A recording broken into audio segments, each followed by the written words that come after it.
All right. Welcome to a new episode. We're going to call these Testimonies with Paula. And today I have a guest with me, my brother in the Lord, Sedrick Veals. I've known Sedrick since I was a child. He went to the Berean Seventh-day Adventist school with me. And Sedrick and I got to reunite, what, about five It was, years yeah, ago, it Sedrick, was you'd say? 5 years ago. Yeah, About five it was years ago. about 5 years ago. He came to church and I was Hmm. like, who's this new dude in the back? Yeah. And I noticed that he was visually impaired. Yeah. And I went up to him because I'm a very friendly, outgoing type person. Hi, welcome Uh-huh. to our church. And he's like, hey, Paula. I'm like, what you mean, hey, Paula? How Yeah. you know me? Excuse me, sir. Excuse me. Excuse me. How do you know my name? Because I remember that. you remember that? Yeah, Excuse me. because that was like one of my first times actually coming back to the church, Yes. and I mean it was just like wow, I'm home. I'm finally back home, and it's like you were. I mean, it's like you were one of the first people to actually reach out because there were others. Because Uh-huh. I heard, I mean, I was in a situation where okay, well, I can't see anybody, but I know this is my church, and I'm hearing voices. Of course, the atmosphere was different. There Mm-hmm. were people that I did not know, but I recognized some familiar favorites, some voices that I recognized, some people I had heard before. I heard names being called. I'm like, oh, sister, sister, sister. Oh, she's here. Oh, she's here. And then it's like when you walked up to me, I'm like, oh, man, I know her. I know who that is. And I'm like, so, hey, Paul, how you doing? What's going on, And I was like, wait, how do we know each other? Who are girl? you? Yeah. And just when you go from that, a young child, from that boy Hmm. to a man, Yeah. you have the same Yeah. face and features, but you're different. Hmm. And so Yeah. Cedric and I have talked off camera, and I Hmm. think and believe his testimony is very powerful. And I think Hmm. it's awesome that he's willing to share it wherever he Yeah. goes. And so, Yeah. Cedric, briefly, Hmm. Oh, tell absolutely. us um, what the Lord has done for you, how your life changed Wow. forever, but also how the Lord changed your life. Wow. I mean, like you said, Paula, it's just been fabulous of what God has done for me over the past, some years. Back in 2012, I was actually in a relationship. It was a relationship that from the beginning, I kind of knew that it was somewhere that I did not need to be. Mm. I was kind of forced the issue because I was looking at something that was, basically fleshly. I was Mm. looking at that carnal nature. I was looking at that My man. Lord, hey, talk Yeah, about it. and Sometimes and we do that. and Say it for the yeah, I'm people. like, man, I'm like, man, look at her, man. Ooh, man, look at it, because she and I, she met at this job I was working at. It's a telemarketing firm, Okay. and and I met her, and we kind of like hit it off real, real quick. And basically, I was like one of those kind of people, like I'm very charismatic, very outgoing, especially when it comes to the fair of sex. And so we started talking and everything. I started, flattering her with buying her lunch or whatever. And so we started spending a lot of time on lunch together. And then, things just kind of blossomed. Things started they went kind of like way faster than normal. And there's kind of like the setup, but I didn't see it then, what was going on. Mm. And so I had heard from, from her friends and family, after I got a chance to meet them, no, they said, you know what, you're the kind of guy that she needs, because I mean, I was kind of like a yes, sir, yes, ma'am, no, ma'am, yes, sir, no, sir, Yeah. clean cut, Manners. opening the door. Yeah, Respectful. I'm Yes. like always opening the door, Uh-huh. very respectful. But the fact is, she had been the kind of person that, she was kind of like a what you would call like a hood girl, no, Mm. she really didn't look the part, because she grew up and she was living in one of those, high, society kind of neighborhoods, excuse me, her family, they had money, and so it's not that I was with her for that part of it. I'm like, okay, well, I like her personality. I like her outgoing, demeanor. She's very well educated. But like I said, at the same point in time, I'm looking at the body, the physical Tell the body truth, of work. shame the devil. Um, Uh-huh. but at the same time, it's like we got into this relationship, and next thing you know, I started seeing things that It should have gave me pause. I should have pumped the brakes. There was like weed smoking, and I got to the point where, okay, I had never done this before ever in life, but I feel like, okay, well, you know what? I don't want to, be approved. No, I don't want to be a swear, even though that's what I was. I'm okay. You know what? I can't see myself, not being a part of the crew. So hey, you know what?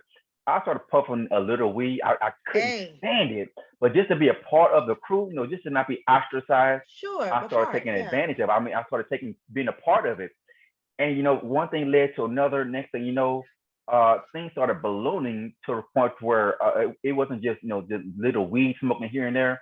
Next, on a regular basis, it's like every time we went somewhere, there was alcohol involved. And then I found out that she's really just an alcoholic, because it's like every time she drank, it's like I became enemy number one, to the point to where it's Mm, like she feel like, okay, you know what? Why don't you do this for me? Or why don't you do that? Because it's like I'm not this drug dealer that she claimed I took her from. I'm not this guy that's making all this money that she used to being with. And I'm like, okay, well, hey, I'm just 9 to 5 that you met, and I'm still that same guy. And so it's like things started ballooning out of control. We mm, started getting into physical altercations where, hey, you mm. know what? Every time she get into an argument with me, it's because of she's drunk and she's throwing things at me. I don't want to put my hands on you, so I'm leaving. And so I just get up and walk out the door, and I'll be gone for hours and hours. And by the time I come back, she's gone. And I'm like, Lord, where am I? I mean, what did I get myself into?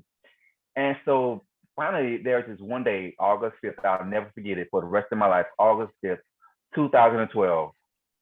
The day started like any other, basically, she and I had gotten invited to the wedding of one of her old high school friends. Mm-hmm. And so we went there to the wedding, had a pretty good time.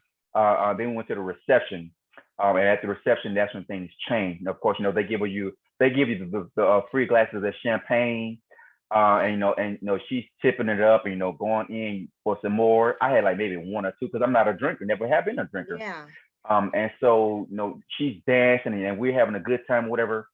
And then things, for some reason, they ballooned to where she got kind of like belligerent and aggravated at something. I mean, to this day, I really don't know what happened.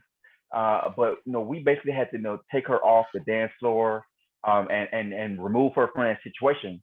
And so she was living with me at the time, and so we go over to my apartment, and I'm just like, man, what's going on? She said, you know what? I need to leave. I'm like, what you mean leave? She said, I need to give me something else to drink. I need some Mm. alcohol. I said, you just had something. She said, no, I need something hard to drink. I said, you know what?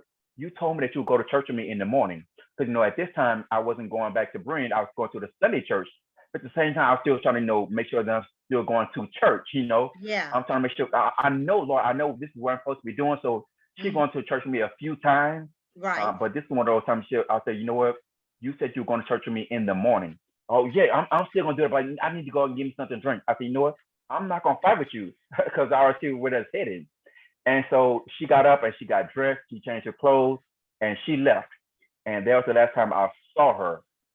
The next thing I remember is I remember I called her a few times to see what was going on. She never did answer the phone, but then finally I got in contact with her and I heard the music in the background to let me know that she was either at some club or back at the wedding reception. I said, you know what? Hey, you do what you do. Enjoy yourself, and I guess I'll talk to you later or whatever. And so I hung up the phone, and that's the last I've heard from her. Because the next thing I remember is waking up in the hospital. Mm. I don't know how I got there. I don't know what happened. All I know is from secondhand accounts from other individuals. It was told that basically, there was two stories that she told.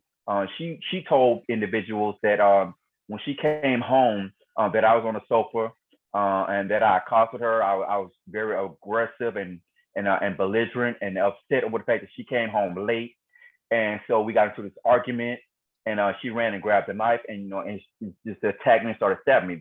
That's one story.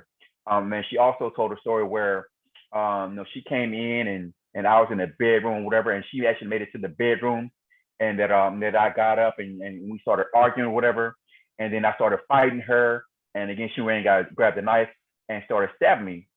But basically, um, what my cardiologist was telling me is that based on the wounds, because I have defensive wounds in my hand and I had defensive wounds in my thighs, and I was stabbed severely, primarily in my chest. Mm-hmm. And they were saying that the way that I was stabbed so severely in my chest Mm-hmm. is that I had to be lying down, because if I was up fighting with somebody, you could only stab at me, which would basically cause puncture wounds. But what they were saying is that basically I had to be lying down and sleep, because that was the only way that she would be able to puncture me so severely that it would come through to stab me in my heart. And Mm. so basically, what happened is, she called 911, and the fact is, I know that because her lawyer tried to get that recording taken out of the law books. Oh, wow. Okay. She tried to have that dismissed because that would prove, hey, that you're the aggressor, you were there. And so basically, 911 was called. In the back of the ambulance, they tried to shock my body, but my body would not respond. My And God. so basically, they had to cut me open on the left side, and they had to reach in and actually had to shock my heart. And it Mm. was like maybe like 5 seconds before I actually perished, they actually got me stable. And so by the time they got me stable and got me to the hospital, they thought, okay, well, he's out of the woods. But little did they know that it was far from over, because they had just given me a blood transfusion. And then after they saw that I was stable for a little while, the next thing you know, they said I started having a reaction as though I was drowning. My body started convulsing, and they could not Wow. understand why. And so they put an X-ray on me, and they saw that all that blood that they had just given me was filling up my chest cavity, and Mm-hmm. they had to call in emergency surgery, That's and they had right. to cut me open right through the middle. And then when they opened me up, they saw that all that blood that they had just given me was seeping in, and they could not understand why. And so that's when they found out, okay, well, you know what? She stabbed so severely that they saw that she actually punctured through my rib cage and actually went to Wow. my heart. My God. And so they wanted to give me a heart transplant, but it was so severe that they said, you know what, we just have to give him a heart surgery. And so Mm-hmm. they performed like emergency surgery and basically got me stable. But at that point in time, I had lost so much brain damage that basically what I have right now is called cortical blindness, because basically my body had to start all the way over from scratch. And so basically I had to go through occupational therapy, Right. physical therapy, and Right. speech therapy, because I had to learn everything all over again, how to talk again, You a how to walking walk miracle, again. brother. Yeah, I had to learn everything from scratch. Yeah.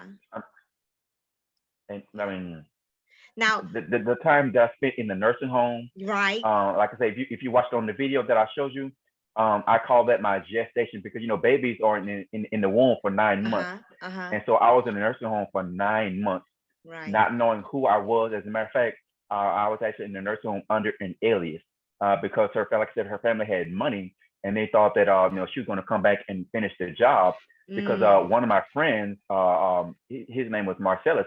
He actually came to visit me at the hospital, but they thought they know because they were family members. They thought that he was sent there to do some damage to me, but he wasn't. He was coming there just to check on me, because he and Right. I were friends, even from school, even from Berean. And so he Marcellus came in to check on Veals? me. Yeah, yes, you know I him, Marcellus know Ville. Yes, yes, Marcellus. Marcellus Ville. Yes, Yes. Marcellus Ville and I, after he and I had reconnected. Even after this incident. And so Marcellus Ville, he came in, and he's like I said, my friend said that, okay, well, he came to check on me, but because at the time he was a constable, and so Okay, that, that's okay, right. well, I did. And that's yeah, where I saw him in yeah, his police car. Yes. yes, yes. So they thought, okay, well, he's a law enforcement individual, so he's coming in to do some damage, but they didn't know who he was at the time. Right. And so my aunt, who didn't know who he was, mom said, you know what, we need to put him on protection. So they put me under an alias. They started calling me, Mr. Purple. So my Mm. alias in the nursing home and in the hospital was no, John Purple. John Purple. They started calling me John Purple. So when my family came to see me, and when I finally gained consciousness, where the man came in his room. He said, "Hey, John Purple." I said, who is John Purple? Is that my name? Because like I said, my memory was completely gone. I'm like, okay, Wow. well, who is John Purple? They said, they said, that's you. Like I said, that's when my mom found out that I was visually impaired, because they had no idea. because I thought I was in this huge room full of a lot of people, but I was in this really small room with just my family. And my mom broke down because she had no idea to know that I was vision Right. impaired. Yeah, 'cause like I said, I was under an illness and everything. But yeah, Marcellus Bill, he came and he found me. He and I started reconnecting. I'm like, man, it's like a situation like I had to learn everything all over again from scratch. How to speak. And I remember the first time I tried to feed myself, I had a spoon in my hand and I'm just hitting myself all on the side of my face. I'm like, Wow. okay, like where do I put it? It's like the therapist, he's like, okay, just take your time. I was getting so frustrated. We said, no, take Yeah. your time. We understand. And so basically, gradually, I was learning how to feed myself. But in order Mhm. to teach myself how to speak, what I would do is I would turn on the television and I would hear what was going on, and then I just hit the mute button, and whatever they were saying, I just try to mimic what they were saying. Right. And I Okay. got I got very fond with infomercials and the Fresh Prince of Bel Air. Those are my things. Was like because I couldn't, like I said, I couldn't sleep, and I got tired of like being in the nursing home and in the hospital. They come every 4 hours. They're making their rounds, so I couldn't sleep anyway. Right. And then they diagnosed me with PTSD, insomnia, anxiety, sleep. Mm. I mean, I got diagnosed with so many different things, and it's Right. like even today I'm taking medicine for a lot of different things because I hadn't gotten over the trauma of what actually happened. But like the Bible says, be a living testament, known and read of all men. And so that's what I am. It's like every time I have an opportunity to tell the my story, because that's what it is. It's a testament to, not to me, but it's a testament to what God has done That's for me right. and through me. And I thank Yes. him for it every single day. That is awesome. That is awesome.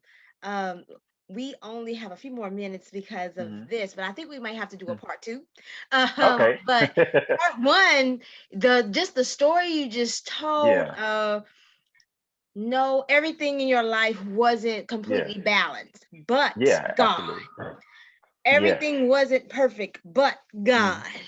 Yes. God is Yes. was still merciful in that season. God was Absolutely. still, Absolutely. he still took care of you. What you just Yes. described to me is a dead man. But Yes. who Absolutely. is a man Absolutely. who has been rose and is risen with Christ. Absolutely. I'm not Absolutely. talking to a corpse. I'm talking No, to absolutely. that is alive and well. And And so that's one of my favorite scriptures. I've been crucified with Christ. Christ, Nevertheless, yes. I live, yet not I, but it's Christ who lives in me. And the life which I now live in the flesh, I live by faith in the Son of God who loves me and who gave himself for me. And so since he gave himself for me, I've made a promise to the Lord for the rest of my life. I want to be a servant. And that's what I've been trying to do. Like everything I do now, I try to look at it from a servant's perspective. Lord, what can I do to help these people? Yes. What can I do to help them? What can I do to help them? That's all I want to do. I want to be of service because for the longest time I felt like I was just so selfish and arrogant and full of pride. And I Come mean, on. I'm not saying that I'm not saying that I haven't gotten over it because I still have issues when I deal with it. But like I said, Lord, for the rest of my life, do what you have to do to make sure that I want to be a servant. Absolutely, absolutely. And I think that's beautiful. So what I'm gonna do is I'm gonna end this one and then Hmm. I'm going to make another one and then we'll Okay. have two parts because this is just the Okay. beginning. This is just the first part of it. Absolutely. We Absolutely. got to get into how me and We you have to. connected and then talk about how God took you from there. So Yes. my prayer partners who are watching this, there will be a part two. God bless y'all and Absolutely. continue to enjoy Jesus. And I'm going to hit the stop button.